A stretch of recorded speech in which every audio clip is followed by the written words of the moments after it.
सहनाववतु सहनो भुनक्तु सह वीर्यं करवावहै तेजस्विनावधीतमस्तु मा विद्विषावहै। ओम शांति शांति शांति। सभी को नमस्ते, प्रणाम, सत श्री अकाल मित्रों। भगवान धन्वंतरि की कृपा से आज अपना क्लास आरंभ करते हैं। और आज हमने एक शिविर रखा था सागर जिला में ही, मध्य प्रदेश में, तो इस कारण से 15 मिनट विलम्ब हुआ है। और इसी कारण से शायद हम अष्टांग हृदयम क्लास शुरू करने से बच रहे थे, क्योंकि जो है हमारा जो कार्य है केवल चिकित्सा करना नहीं होता है। हम क्या है कि समय समय पे शिविर वगैरह का, तो अभी आपने देखा सप्ताह पहले भी हमने शिविर लगाया था। इस प्रकार से महीने में 4 शिविर तो हमारा रहता ही है ना। वो किसी भी जिला डिस्ट्रिक्ट में हो सकता है, राज्य में हो सकता है। तो आज फिर था, लेकिन क्या है कि आज मतलब शाम हो ही जाते हैं, कई बार तो 8, 9, 10 भी बज जाते हैं। तो आज हमने समाप्त हो गया है, तो सोचा कि क्लास तो हो जाए तो सही है, क्योंकि क्लास ना होने से एक जो चल रहा होता है क्लास का, जो पूरा कंटिन्यूसली जो चलता है और पढ़ने में अच्छा लगता है, बीच में छूट जाता है तो फिर उतनी आनंद नहीं आता है। जैसा कि आप लोग ने देखा भी होगा कि पिछले 4-5 दिन क्लास नहीं हुआ तो अच्छा नहीं लगा है ना। अब बीच में चलिए आप कंटिन्यू क्लास रखेंगे। अभी हमारा अगला शिविर 10 दिनों के बाद है, तब कोई बात नहीं है ना, वो संडे का दिन पड़ जाएगा तो रख लेंगे है ना, छुट्टी नहीं तो क्लास चलता रहेगा। तो आज का टॉपिक आप सभी के ग्रुप में भेज दिया है। आज का टॉपिक है श्लेष्मक कफ। ये बहुत ही इम्पोर्टेंट कफ है, मतलब कहिए कि ये कफ जो है चिकित्सा के दृष्टिकोण से, कुछ रोगों की चिकित्सा के दृष्टिकोण से बहुत ही इम्पोर्टेंट है। तो श्लेष्मक कफ क्या है, ये कहाँ रहता है, इसके बारे में पहले भी जानकारी दे दिया है, लेकिन आज के टॉपिक में भी हमने भेज दिया है कि इसका वर्णन क्या है, ये कहाँ रहता है। तो संधियों में रहता है, और ये क्या करता है, तो संधियों को भली भांति जोड़ता है ना। तो ये सब है। तो श्लेष्मक कफ का जो है क्या महत्व है आज जानेंगे। तो श्लेष्मक कफ के बारे में आप पढ़िए है ना, श्लेष्मक कफ का वर्णन पढ़िए। कोई भी साथी पढ़ना चाहे पढ़ सकते हैं श्लेष्मक कफ का वर्णन। श्लेष्मक कफ का वर्णन। जो कफ शरीर के संधि स्थलों में रहता है वह संधियों को सटाता है, अतः उसे श्लेष्मक कहते हैं। स्थान संधियां, कर्म अस्थित संधियों को स्निग्ध रखना, जिससे गति के समय उनमें घर्षण ना हो। हाँ, संधि विकारों में यह कफ बढ़ जाता है या घट जाता है। ठीक है। देखिए ये कफ कहाँ रहता है, सबसे पहले तो इसका स्थान जानेंगे। तो पहले भी मैंने बताया था, यह कफ जो है शरीर के संधि स्थलों में रहता है और संधियों को सटाता है, जॉइंट्स को क्या करता है, सटाता है, जोड़ने का कार्य करता है। और स्थान इसका संधियां है। कर्म क्या है, तो अस्थिर संधियों को संदिग्ध रखना, उसे गति के समय उनमें घर्षण ना हो, इसका ये कर्म है। घर्षण ना हो तो इसलिए क्या है कि ये जो घर्षण, म्यूट कर लीजिए, माइक म्यूट करके रखिए ना, आप सभी को समझना चाहिए ना, माइक म्यूट रखें ताकि क्लास में डिस्टर्ब ना हो। तो संधियों को सटाता है और घर्षण ना हो तो चिकनाई प्रदान करता है, उसमें चिकनाई प्रदान करता है, उनमें घर्षण ना हो, ऐसा जो है ये संदिग्धता प्रदान करता है। और एक वर्ड आया है इसमें कि संधिगत विकारों में यह कफ बढ़ जाता है या घट जाता है। डॉक्टर के ज़्यादातर डॉक्टर क्या कहते हैं, घट गया आपका जो है श्लेष्मक कफ जो है घट गया, जिसको अपने मेडिकल की भाषा में वो बोलते हैं साइनोवियल फ्लूइड आपका घट गया। लेकिन हर केस में नहीं घटता है। तो यहाँ पे आया ना कि संधिगत विकारों में, संधिगत जॉइंट्स पेन में, संधिगत विकारों में यह कफ बढ़ जाता है। पहला चीज़ आया है कि बढ़ जाता है।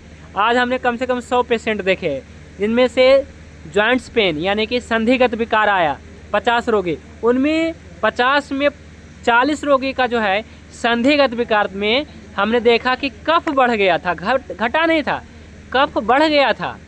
तो कफ बढ़ने से क्या दिक्कत हो रही है?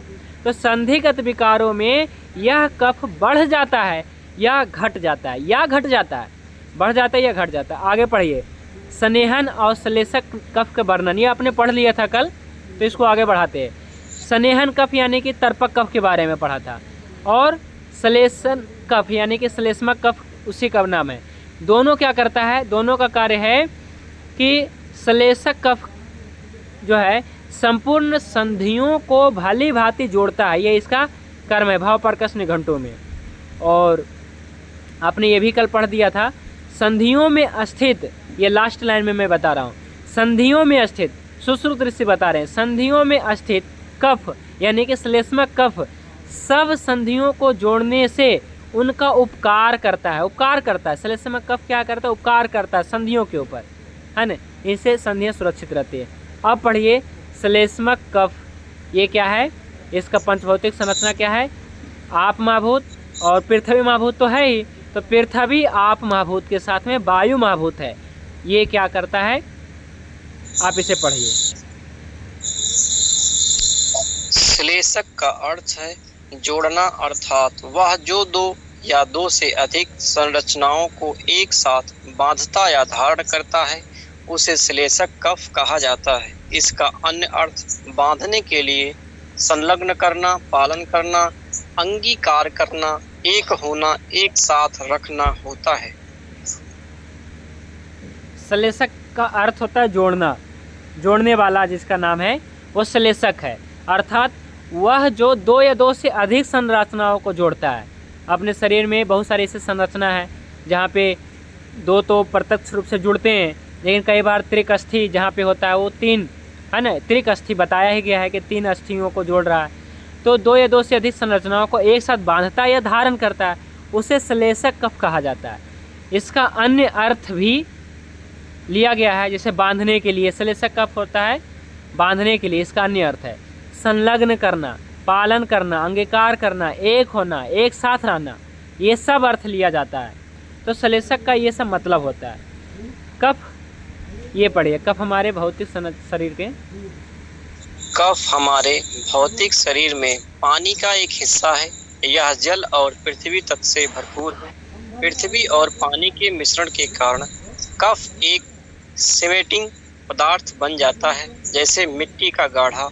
यह न केवल दो हड्डियों को एक साथ जोड़कर शारीरिक जोड़ बनाता है, बल्कि दो कोशिकाओं या ऊतकों को जोड़कर उन्हें एक साथ रखता है।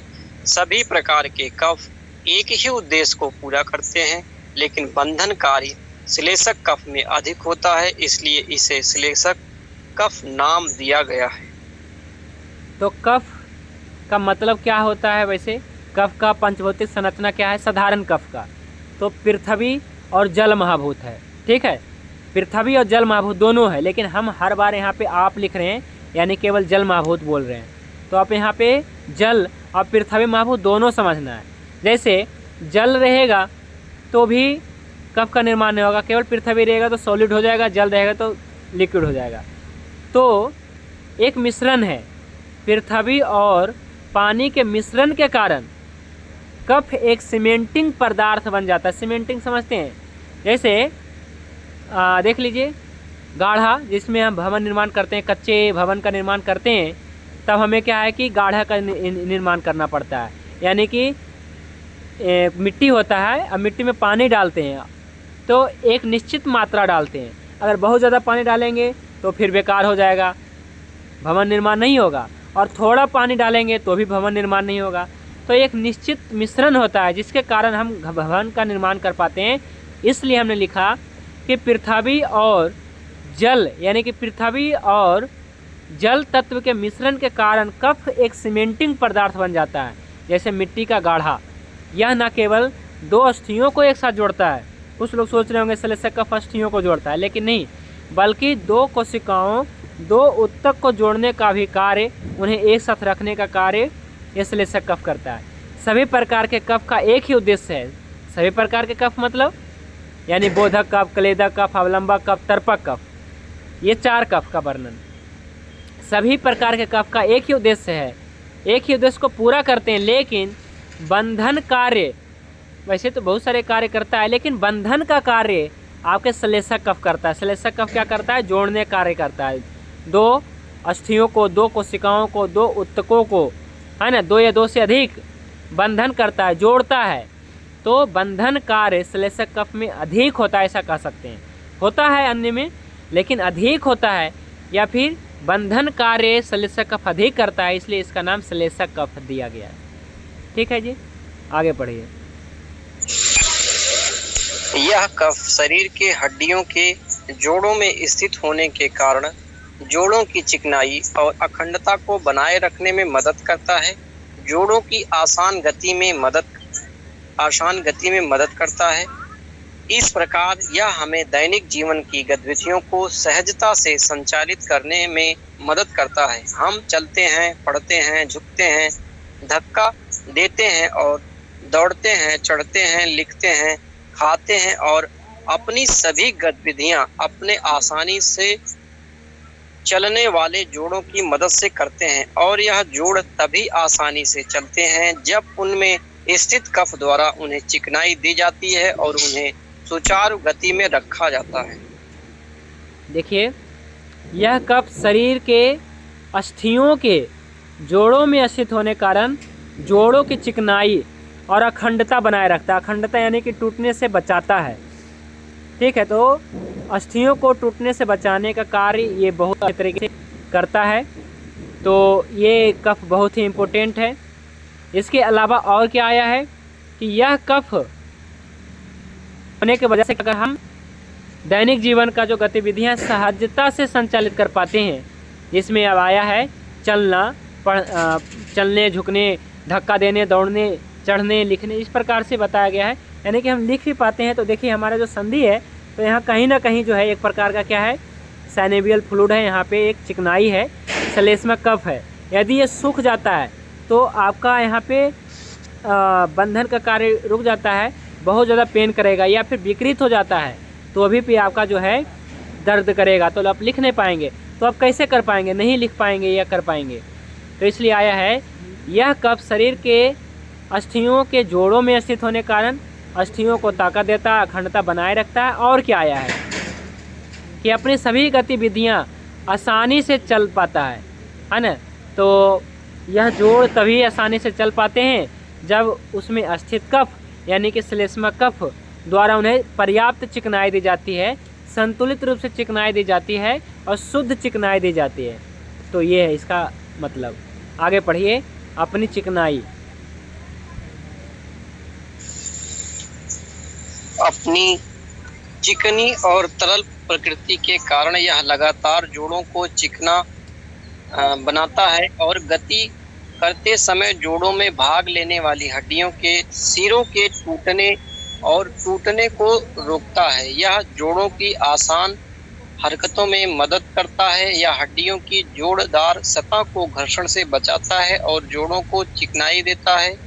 मानव शरीर के सभी गतिशील कंकाल जोड़ एक नाजुक झिल्ली से ढके होते हैं। इस झिल्ली को सिनोवियल झिल्ली कहा जाता है। इसकी तुलना आयुर्वेद में वर्णित श्लेष्मधरा कला कफ को ले जाने और उत्पन्न करने वाली झिल्ली से की जाती है। तो श्लेष्मक कफ अपनी चिकनाई और तरल प्रकृति के कारण यह लगातार जोड़ों को चिकना बनाता है और गति करते समय जोड़ों में भाग लेने वाले जितने भी अस्थि हैं, है ना, टिश्यू हैं, उत्तक हैं, खास करके अस्थियों की बात करेंगे क्योंकि ये सॉलिड होता है।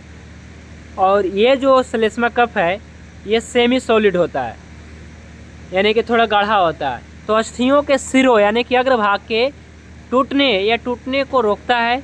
यह जोड़ों की आसान हरकतों में मदद करता है, यानी कि आसान करता है चलने में। यह अस्थियों की जोड़दार सतह को घर्षण से बचाता है ना, अस्थियों के सतह को घर्षण से बचाता है। जो हम चलते हैं तो क्या होता है, घर्षण तो होता है, लेकिन घर्षण से बचाने का श्लेष्मक कफ करता है। और यह जोड़ों की चिकनाई देता है। इसी प्रकार से कहा गया है कि मानव कंकाल माने शरीर, अपने शरीर, तो मानव शरीर के सभी गतिशील कंकाल जोड़ एक नाजुक झिल्ली से ढके होते हैं, जिसे हम कहते हैं साइनोवियल फ्लूइड कहते हैं। यहाँ पे आया है ना, सिनोवियल या साइनोवियल कहते हैं। तो साइनोवियल झिल्ली कहा जाता है। इसको आयुर्वेद से तुलना करें, साइनोवियल फ्लूइड मेडिकल टर्म में है, इसको हम आयुर्वेद से तुलना करें तो श्लेष्मा कफ ही है। श्लेष्म धर कला आया है ना, कफ को ले जाने वाली और उत्पन्न करने वाले झिल्ली से की जाती है। तो साइनोवियल झिल्ली क्या है? तो अपना श्लेष्म कफ ही है। तो मेडिकल टर्म में कहा जाता है साइनोवियल फ्लूइड सूख गया, ग्रीस सूख गया। और अपने आयुर्वेद में कहते हैं कि आपका शुद्ध चिकनाई यानी कि घुटने की चिकनाई या फिर श्लेष्मा कफ सूख गया। अब जानते हैं क्या रोग होते हैं। चूँकि ये संधियों में रहता है तो जो रोग उत्पन्न होता है संधि से संबंधित समस्या होता है। तो इसमें जो महाभूत है पृथ्वी और आप महाभूत है और दूसरा वायु महाभूत है। तो क्या क्या उत्पन्न होते हैं देखते हैं। ये रेड लाइन पढ़िए। श्लेषक कफ का जब आप महाभूत अत्यधिक संचय हो जाता है तो जोड़ों में सूजन, जोड़ों में भारीपन और अकड़न हो सकती है, जिसके कारण जोड़ों के आसपास उपस्थित और झीलों को नुकसान होता है और आमवात जैसे रोग होता है। देखिए दो कंडीशन आएगा। श्लेष्मा कफ का जब आप महाभूत अत्यधिक संचय हो जाता है, या फिर कहिए एक शब्द यहाँ पे जोड़ूंगा मैं कल कि विकृत संचय हो जाता है ना।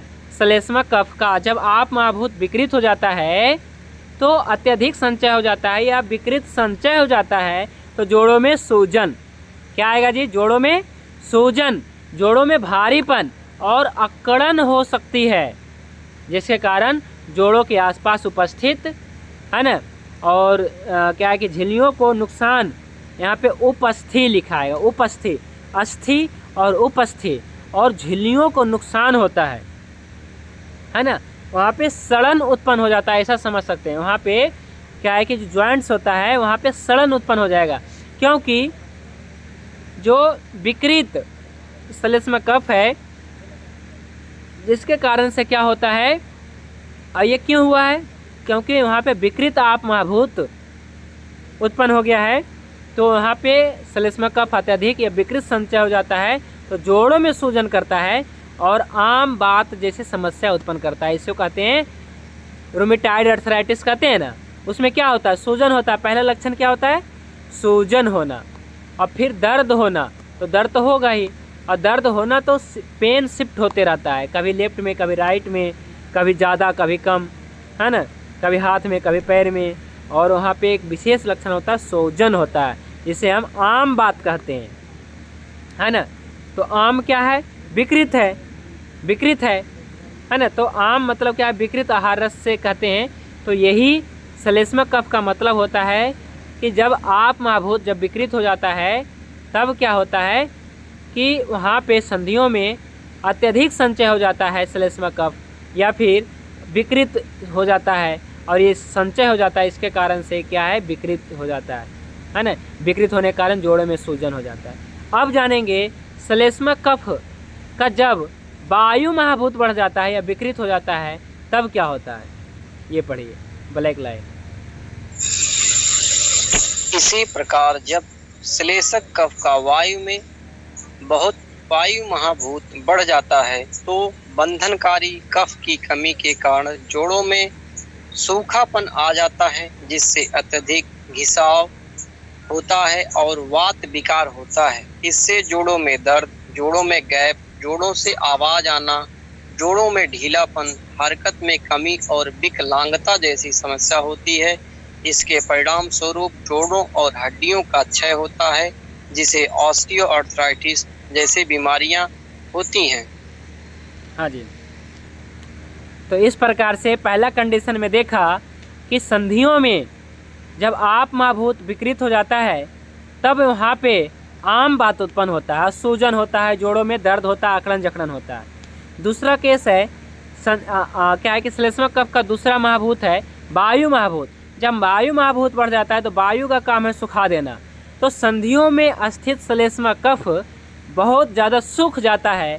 तो जो बंधनकारी श्लेष्मा कफ है सूख जाने के कारण, कमी होने के कारण जोड़ों में सूखापन आ जाता है, जिससे अत्यधिक घिसाव हो जाता है। क्या होता है जी?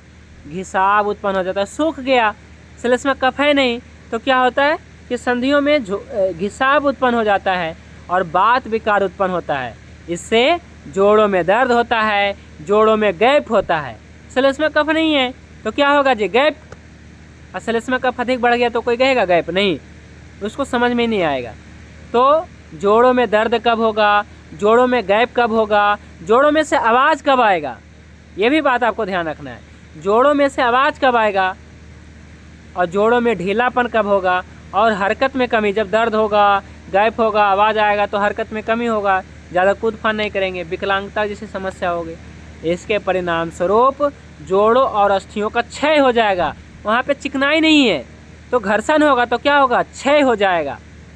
घर्षण होगा तो क्षयात्मक संप्राप्ति होगा, जिससे ऑस्टियोआर्थराइटिस जैसी समस्या होगी। इसे हम संधिवात कहते हैं, मेडिकल टर्म में हम इसे ऑस्टियोआर्थराइटिस कहते हैं, और अपने आयुर्वेदिक भाषा में कहते हैं संधिवात हो गया। तो दो शब्द आज आपको याद रखना है। एक पहला केस में जब श्लेष्म कफ जब विकृत हो जाता है तो आम बात होता है ना, श्लेष्म कफ जब विकृत होता है और आप महाभूत बढ़ता है, सूजन होता है, तो इसे आम बात कहते हैं। और जब बंधनकारी कफ श्लेष्म कफ सूख जाता है तब हम इसे संधिवात कहते हैं, इसे ऑस्टियोआर्थराइटिस कहते हैं। और पहला मैंने बताया रोमेटिक अर्थराइटिस कहते हैं। तो आज दो ही आपको पॉइंट आपको समझना है कि आम बात किसे कहते हैं, संधिवात किसे कहते हैं। ठीक है, दोनों बात है पर दोनों में डिफरेंट है और चिकित्सा भी डिफरेंट होने वाला है।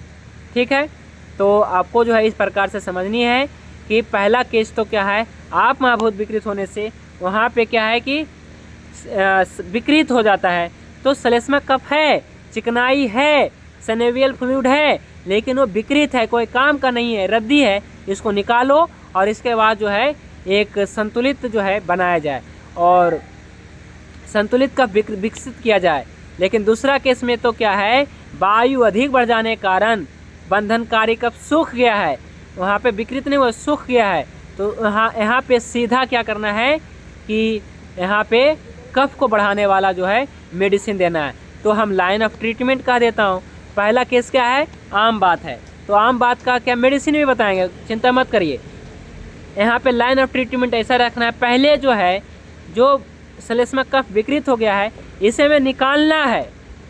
पहले जो है ग्रीसिंग नहीं करना है, पहले निकालना है।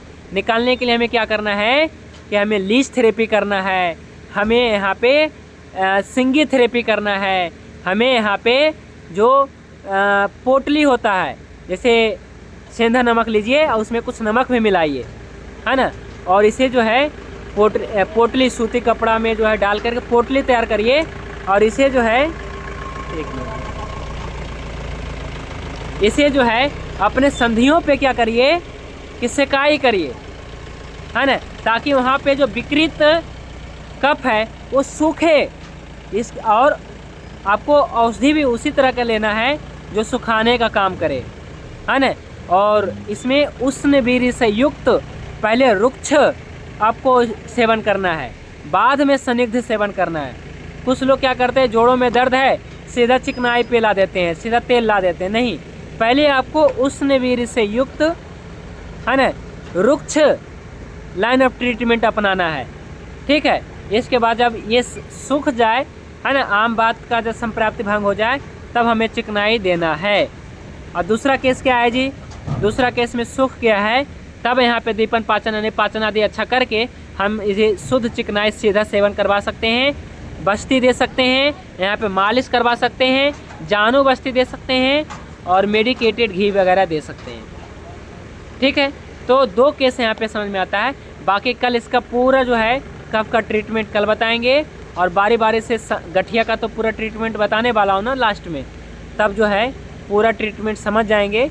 लेकिन आज लाइन ऑफ ट्रीटमेंट समझ गए होंगे कि आपको क्या है कि आम बात है यानी कि सूजन है, तब हमें वहाँ पे क्या करना है, तेल वगैरह प्रयोग नहीं करना है, यहाँ पे सूखी सूखी औषधियाँ और सुखाने कफ को सुखाने वाली औषधियाँ देनी है।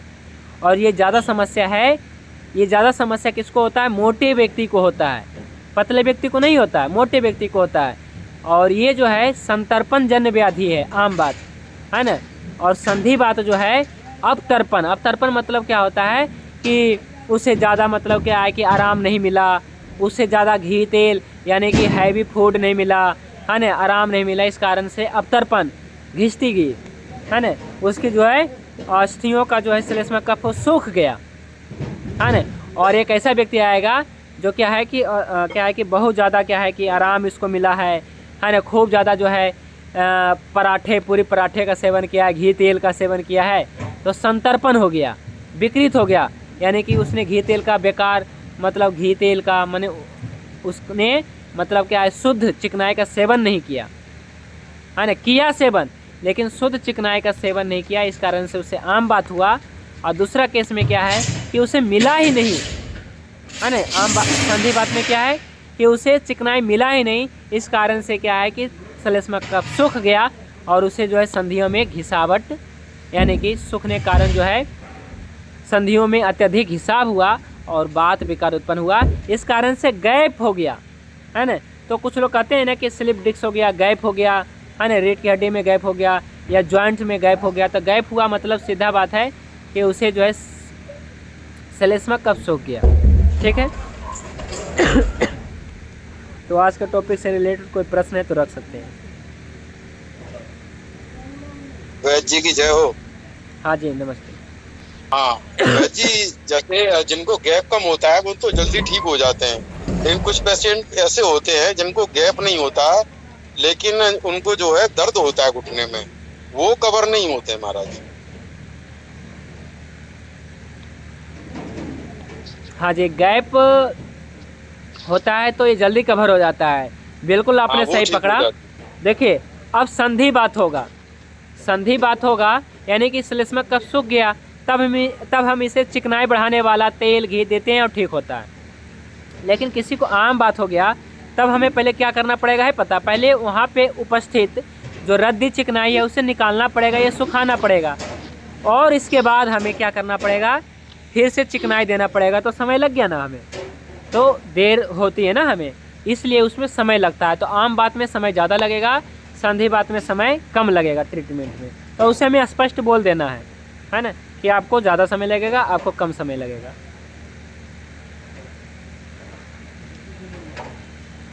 हाँ जी। संधि बात में कितने दिनों में आराम आ जाता है वैद्य जी? संधि बात में बहुत जल्द आराम हो जाता है। आप उसे अगर पूरा ट्रीटमेंट देंगे, है ना, पहले तो उसका भूख मतलब पाचन स्ट्रॉन्ग कर देना है ना, बहुत स्ट्रॉन्ग कर देना है। इसके बाद उसको बस्ती दे दीजिए, सभी प्रकार का बस्ती दीजिए, जानू बस्ती भी दे दीजिए और एनिमा टाइप जो है मात्रा बस्ती भी दे दीजिए, और खाने में घी तेल भी दे दीजिए। तो 15 दिन में आराम हो जाता है, बहुत अच्छा। और ये जो रूमेटॉइड अर्थराइटिस होती है जिसमें पैर टेढ़े हो जाते हैं, हाँ, इसमें कम से कम महीना 1.5 महीना लगेंगे, बाहर की ओर महीना 2 महीने लग जाते हैं जी। तो उसे बोल के ही इलाज देना। लेकिन हाँ, सूजन वगैरह आराम जल्दी ही आ जाता है, लेकिन जो कहते ना एक अच्छा आराम आना तो 1.5 से 2 महीना में आता है। लेकिन आराम तो वैसे 4, 5, 7, 10 दिनों 20 दिनों में, जिसे रोग के कंडीशन होता है। कुछ बुजुर्ग आ जाते हैं जो 80 साल 85 साल के हैं, हमारे पास तो सभी प्रकार के केस आ जाते हैं, तो उनका बहुत लंबा टाइम समय में ठीक होता है ना, उनमें ज़्यादा समय लगने वाला है। तो बता देना है हमें, ऐसा नहीं मतलब क्या है कि मन में रखना है कि नहीं बताएंगे तो सही बता देंगे तो ट्रीटमेंट नहीं लेगा, लेता है ट्रीटमेंट, सभी दवाई लेते हैं। तो चलिए और क्या प्रश्न है जी? गुरुजी प्रणाम। हाँ, ऑयल की मसाज कर सकते हैं?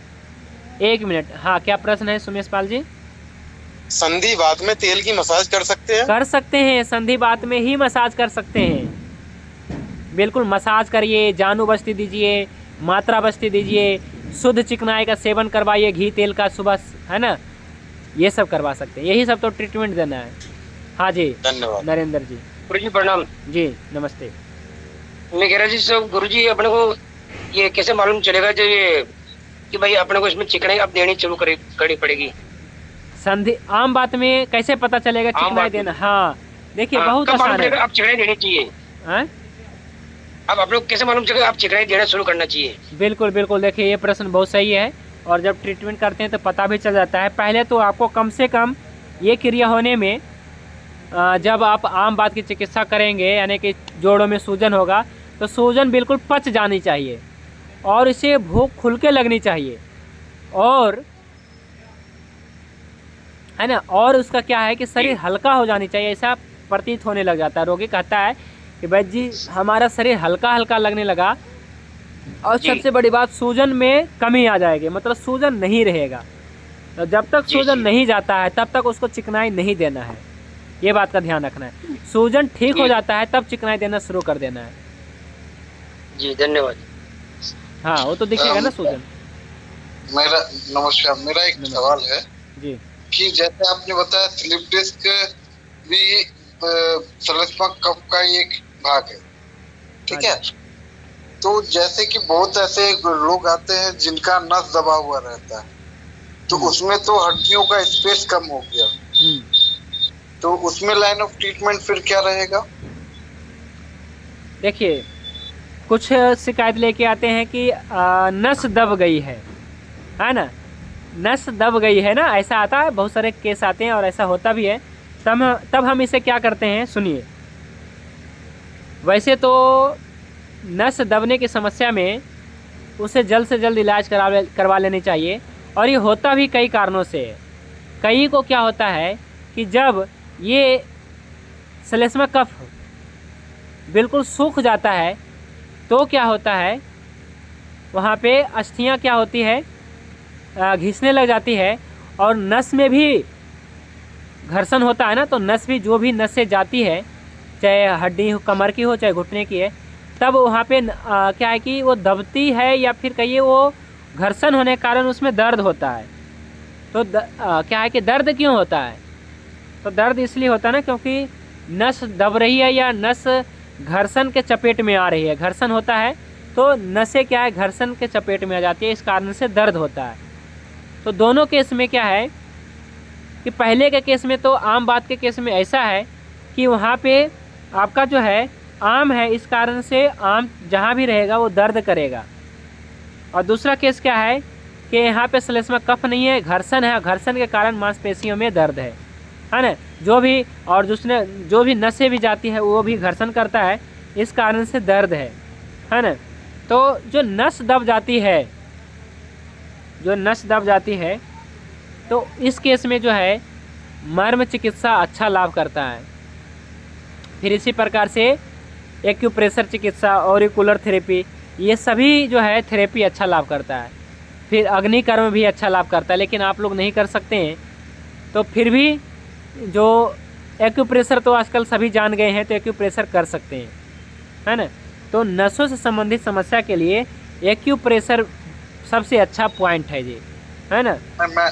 मैं एक्यूप्रेशर देता हूँ। हाँ, तो लाभ भी तुरंत मिलता होगा, देखते होंगे, तुरंत लाभ हो जाता होगा, दर्द में आराम हो जाता है ना रोगी को। जी जी। हाँ जी। हाँ, तो नसों के संबंधित समस्या के इसके लिए आप इसे तुरंत जो एक्यूप्रेशर ट्रीटमेंट दीजिए तो लाभ मिलता है। मैं खुद भी देता हूँ, हम तो सभी प्रकार के थेरेपी देते हैं। एक्यूप्रेशर थेरेपी भी है, ऑरिकुलर थेरेपी भी है, मर्म थेरेपी भी है, अब जो है अग्निकर्म थेरेपी भी मैं जो है देने वाला हूँ जल्द ही, है ना। तो अग्निकर्म भी है ना अच्छा लाभ करता है, ठीक है। और कोई प्रश्न जी? हाँ गुरुजी मेरा एक छोटा सा प्रश्न, जैसे घुटनों में आम बात की वजह से जो सूजन रहती है और छूने पर भी दर्द होता है, क्या वो पित्त की वजह से है, कफ की वजह से है? देखिए, छूने के वजह से दर्द होगा ना, बहुत ज़्यादा दर्द होता है, तो कईयों को बहुत ज़्यादा दर्द होता है। जैसे जैसे समस्या बढ़ता जाता है तो स्पर्श मात्र से भी दर्द हो जाता है। तो देखिए सुनिए, जिसको भी सूजन है, यानी कि वहाँ पे क्या है, आप महाभूत की वृद्धि है, वैसे भी पृथ्वी आप तो रहता ही है, लेकिन वहाँ पे वायु महाभूत भी रहता है, लेकिन वहाँ पे वायु महाभूत बढ़ाना है। आप इसके लिए एक उपाय करिए, दो उपाय कर सकते हैं, हम दोनों उपाय करते हैं रोगी के हिसाब से। सूखा अदरक जो होता है, जिसे हम सोंठ कहते हैं, उसका पाउडर बना लीजिए। वो क्या है पता, वो आप महाभूत को शोषण करने के लिए सबसे अच्छी औषधि है। उसको क्या करना है, जोड़ों वाले स्थान पे क्या करना है, घर्षण करना है। और एक बात, जब भी घुटना पे तेल लगाएं या फिर घुटना को घर्षण करें या फिर मालिश करें, तो हमेशा इस प्रकार से करें, गोल गोल। कुछ लोग को देखते हैं कि ये क्या करते हैं, ऐसे ऐसे करते, नहीं, जब भी घुटना पे लगाएं, वहाँ पे मर्म होता है, मर्म स्थान है, तो मर्म स्थानों पे हमेशा या संधि स्थानों पे हमेशा इस प्रकार से करना है जी। देख लीजिए, तो कोई भी चूरन लीजिए या तेल लीजिए।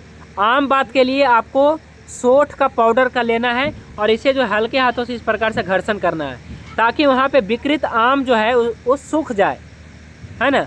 और संधि बात के लिए तेल लेना है और इस प्रकार से जो है कम से कम 5 मिनट तक तो कम से कम मालिश इस प्रकार से घर्षण करना है ना। और आपको गोल गोल करना है, जैसे इस प्रकार से, ठीक है, इस प्रकार से करना है कहीं भी, ठीक है, तो ठीक होता है। तो जिसको दर्द होता है, छूने पे भी दर्द होता है, तो उसको आप क्या कर सकते हैं, या तो सोंठ के पाउडर का जो है मालिश वहाँ पे घर्षण करिए, या फिर सेंधा नमक का पोटली बनाइए और उसमें थोड़ी सी मात्रा में, मतलब आधा सेंधा नमक और आधा रेत, है ना, जिससे भवन निर्माण होता है, रेत जिसे कहते हैं, सैंड, है ना, मिला लेना है और कपड़े में बांध लेना है, मतलब सूती कपड़े में बांध लेना है, पोटली तैयार करना है और तवे पे या फिर कढ़ाई में, जिससे हम क्या करते हैं, भोजन तैयार करते हैं ना, अपना रोटी तैयार करते हैं, उस पे रखना है। और जब ये हल्का गर्म हो जाए और सहन योग्य रहे, तब हम इसे सेकाई करना है। ध्यान रहे, संधि बात में नहीं करना है, केवल आम बात में करना है। जहाँ पे सूजन हो उसको हल्का हल्का सेकाई करिए। 2 ही काम करना है, या तो सोंठ के पाउडर से रगड़ना है, ये भी काम करना है, और उसको जो है ना, रेता से जो है सेकाई करना है, ठीक है। ये 2 काम करना है। बाकी जिसका सूखा हुआ है, जिसका संधि बात है, उसको तेल लगा के गर्म तेल से मालिश करना है, बस यही काम करना है। प्रणाम आचार्य जी, नमस्ते आचार्य। तो कमर का हड्डी में गैप होने से क्या बताया था आपने? देखिए, कमर के हड्डी में, मतलब रीढ़ की हड्डी में गैप हो गया जी, तो ये गैप कई जगह पे हो जाता है, सर्वाइकल में भी हो जाता है और लंबर में भी हो जाता है, चाहे कहीं भी हो। तो आपको 2 ही पॉइंट याद रखना है, क्योंकि ये जो है श्लेष्मा कफ का स्थान है। यदि मोटा होगा व्यक्ति तो ज़्यादा चांस रहेगा कि वहाँ पे विकृत हो गया है, श्लेष्मा कफ विकृत हो गया है। और यदि थोड़ा नॉर्मल है, मध्यम है या दुबला पतला है, तो निश्चित रूप से वहाँ पे क्या है कि जो चिकनाई है, श्लेष्मा कफ है, साइनोवियल फ्लूइड है, वो सूख गया है, तब हम वहाँ पे सीधा जो है चिकनाई देना है, तब हमें वहाँ पे सीधा चिकनाई देना है। लेकिन इससे पहले आपको बस एक ही काम करना है कि उसका दीपन पाचन बहुत स्ट्रॉन्ग कर देना है, ताकि जो भी घी खाए वो पूरा पचे। तो पाचन बहुत मजबूत कर देना है उसका, ठीक है, जिसको भी देना है। सर कौन टाइम में देना है घी? क्या दोपहर में देना है कि रात को या सुबह को? नहीं, सुबह खाली पेट देना है, और बाकी जो है भोजन के साथ भी देना है, और खाने के बाद भी दे सकते हैं, लेकिन खाने के बाद ज़्यादा लाभ नहीं करेगा, खाली पेट ज़्यादा लाभ करेगा। ओके सर, ठीक है जी, ठीक है, थैंक यू। और मैं कल जो है ना, आप सभी लोगों ने जितने भी मैसेज किए हैं मुझे, तो मैं कल फ्री हूँ, तो मैं कल सबका, निश्चित रूप से मैं कल सबका जो है, जो भी होगा प्रॉब्लम, मैं सबका ट्रीटमेंट लिख दूंगा। और जो भी हमारा जो है जड़ी बूटी होगा, जंगली मेडिसिन, मतलब क्या है कि हम देते हैं, वो आप सभी को निःशुल्क भेज दिया जाएगा कल, ठीक है। कल या परसों भेज दिएगा, कल मैं सबका केस टेकिंग करके और भेज देंगे, ठीक है जी। तो मैं कल सबका कर दूंगा, ठीक है। बहुत सारे अपने क्लासमेट के, मतलब क्या है कि आपके बहुत सारे साथियों का आया है, आपने मुझे लिख के भेजा है, तो कहीं ना कहीं जो है एक आशा है कि हम ठीक होंगे, निश्चित रूप से होंगे। आप धीरे धीरे इसको पहले समझिए, बॉडी को समझिए, ठीक है, और इसके बाद जो है अपना जो है कोशिश करिए ठीक होने का, है ना, तो आप धीरे धीरे सुधार हो जाएगा। और बाकी जो है जो भी साथी चिकित्सक साथी हैं, उन सब से ये आशा करते हैं कि जो है अपना जो भी चिकित्सा में कुछ पूछना है तो पूछ सकते हैं, ग्रुप में पूछिए, पर्सनल मैसेज करके पूछिए, है ना, ताकि जो है आपको जो भी क्या है कि चिकित्सा करने में चैलेंज आ रहा है, जहाँ तक हम कर सकते हैं करेंगे। और वैसे तो क्या है कि हमारा जो प्रैक्टिस है वो क्या है, अपने दवाइयों पे है, मतलब क्या है, क्लासिकल मेडिसिन पे है। तो हम दवाई बता भी देंगे, तो क्या है कि या तो आपको बनाना पड़ेगा, जो मैं फार्मूला या फिर कहिए फार्मूला या कहिए सूत्र या बनाने की विधि बनाने के लिए जो भी तरीका है वो बताने के लिए तैयार हूँ, है ना। लेकिन उसके लिए समय और संसाधन की ज़रूरत पड़ेगा, है ना। तो इसके लिए घबराए नहीं, शुरुआती दौर में हम आपको दवाइयाँ दे देंगे, ठीक है। बाकी आपको बनाना है आगे चल करके, जो है ना आपको बताएंगे भी। और बाकी जो है क्या है कि जो चिकित्सा क्या है कि जो रोगी हैं उनके लिए तो दवाइयाँ भेज ही देंगे, है ना। अपना जो क्या औषधियाँ है वो सब भेज देंगे, ठीक है जी। तो आज के लिए बस इतना ही रखते हैं। और कोई प्रश्न है तो जी रख सकते हैं, 1-2 प्रश्न। एक चीज मुझे क्लियर नहीं हो पाया जी। आपने कहा जैसे सोंठ लगाने के लिए, तो सोंठ को किस तरीके से लगाएंगे? सूखा सोंठ लगाएंगे या उसमें कुछ मिक्स करेंगे? बिल्कुल, जैसे सोंठ होता है सूखा ही होता है। तो आपने सही आपने प्रश्न किया, क्या करें पानी में मिला करके लगा दे? तो नहीं, पानी में नहीं लगाना है, केवल सोंठ का पाउडर लेना है और 5 मिनट तक रगड़ना है। और देखिए रगड़ते रगड़ते नीचे चला जाएगा, फिर इसी को उठाना है और इसको रगड़ना है। लगभग 10 से 15-20 ग्राम सोंठ का पाउडर लेना है एक बार में और इसको रगड़ते जाना है, रगड़ते जाना है, बस यही करना है। जलन बहुत होता है सर जी, जलन बहुत होता है, जलन। तो उतना नहीं रगड़ करना है जितना, हाँ ये तो होगा ना, क्योंकि ये जो है कटु होता है ना। तो जितना मतलब सहन हो सके बस उतना करना है, और क्या करें।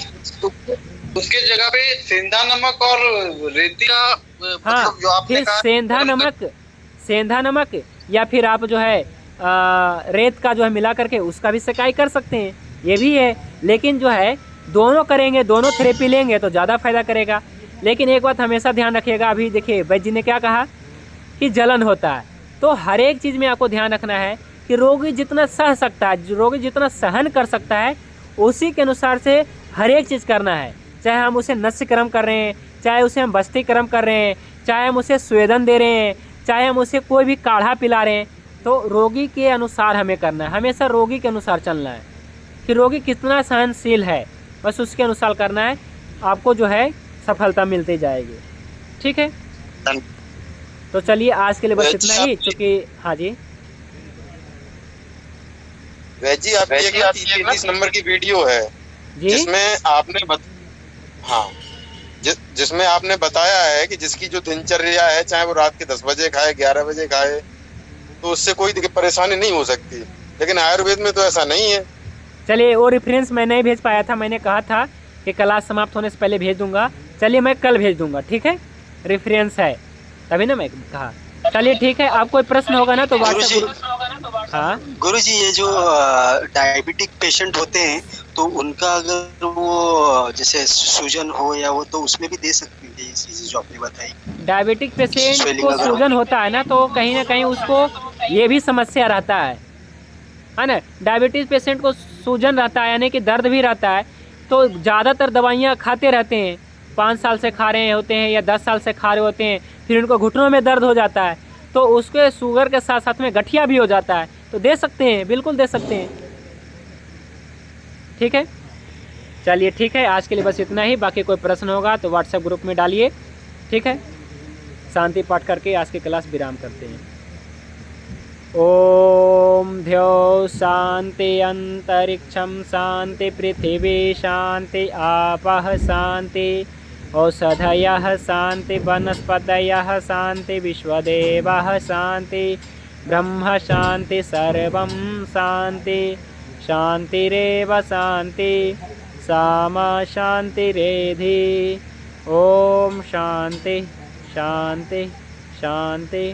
सभी को नमस्ते, शुभ रात्रि। भगवान धन्वंतरि की कृपा आप सभी पे बने रहे।